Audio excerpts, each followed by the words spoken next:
আমি কাপল ব্লগের বিরুদ্ধে ছিলাম, এখন নিজেই করি। দোকানের ব্যবসা চলতেছে খারাপ, ভিউ ব্যবসার বাজার খুব গরম। আমি কত দেখেছি, গরিব থেকে কেউ ধনী হলে তার থাকে না আর কোনো লজ্জা সরম।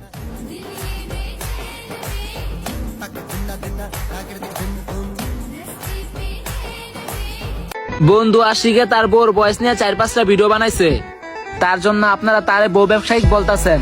সে কিন্তু ক্যামেরার সামনে তার বউর ফেসটা আনে নাই, তারপরও তার আপনারা উল্টাপাল্টা অনেক কিছুই বলতাছেন। যাক, আমার এ বিষয় নিয়ে কোনো মাথা ব্যথা নাই, আপনাদের যা ইচ্ছে তাই বলেন।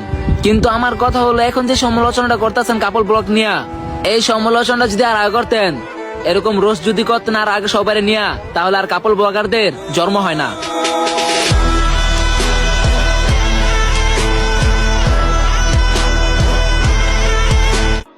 এই কথাটা সকল কাপল ব্লগারদেরই মনে রাখা দরকার। ইসলাম কিন্তু ব্যবসাকে হালাল করছে, বউ ব্যবসাকে না।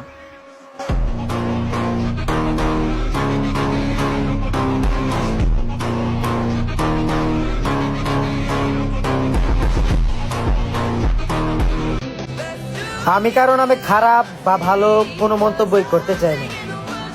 তুমি তোমার জায়গায় বেস্ট, আমি আমার জায়গায় ব্যর্থ। ওকে, ধন্যবাদ।